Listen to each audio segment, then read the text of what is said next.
തുടങ്ങി വെച്ചതാണ് April fool. അതൊരു മുഅ്മിനുമായി യാതൊരു ബന്ധവും ഇല്ല. ഗ്രീക്കുകാരുടെ കഥയുമായി ബന്ധപ്പെട്ടതാണ്. അന്നത്തെ ദിവസവും നമ്മൾ കളവ് പറഞ്ഞുകൂടാ. മുഅ്മിനീങ്ങളായ ആളുകൾ, നല്ലവരായ ആളുകൾ ചെയ്യേണ്ടത് യാ അയ്യുഹല്ലദീന ആമനു തഖുല്ലാഹ വകൂനൂ മഅസ്സാദിഖീൻ.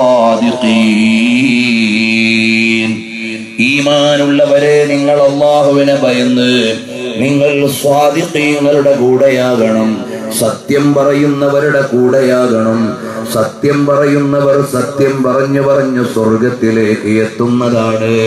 അതേ സമയത്ത് കളവ് പറയുന്നവർ കളവ് പറഞ്ഞ് നരകത്തിലേക്ക് എത്തുന്നതാണ്.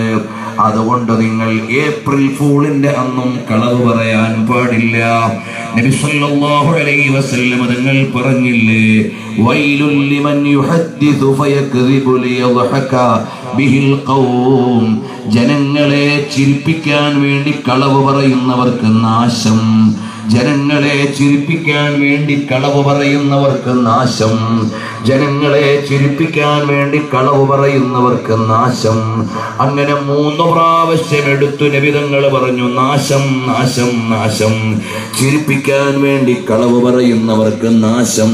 അപ്പോൾ ഒരു വിശ്വാസിയായ മനുഷ്യൻ ഏപ്രിൽ ഫൂളിന്റെ അന്നും കളവ് പറഞ്ഞുകൂടാ. സത്യം എന്നത് ലോകത്തുള്ള മുഴുവൻ മാനുഷിക മൂല്യങ്ങളുടെയും അടിത്തറയാണ്.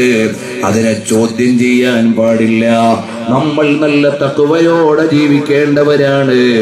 ഹറാമിൽ പെട്ടുപോകാൻ പാടില്ല. കളവ് പറയൽ നിഷിദ്ധമാണ്. അത് നരകത്തിൽ പോകുന്നവർ പതിവാക്കുന്ന കാര്യമാണ്. അതുകൊണ്ട് സോഷ്യൽ നെറ്റ്വർക്കിലൂടെ ആയാലും ഫേസ്ബുക്കിലൂടെ ആയാലും വാട്സപ്പിലൂടെ ആയാലും നാളെ ഇനി ഏപ്രിൽ ഫൂൾ അല്ലേ എന്ന് വിചാരിച്ച് അടിസ്ഥാനമില്ലാത്തത് പോസ്റ്റ് ചെയ്യണ്ട. പോസ്റ്റ് ചെയ്തത് നിനക്ക് കിട്ടിയത് ഷെയർ ചെയ്യണ്ട. അപ്പോഴും നീ അല്ലാഹുവിന്റെ മലക്കുകളുടെ നിരീക്ഷണത്തിലാണ് എന്നെന്റെ ചെറുപ്പക്കാരോട് ഞാൻ അവസരോചിതമായി ഓർമ്മപ്പെടുത്തുന്നു. അല്ലാഹു തആല തഖ്വയുള്ള ജീവിതം നമുക്ക് നൽകട്ടെ.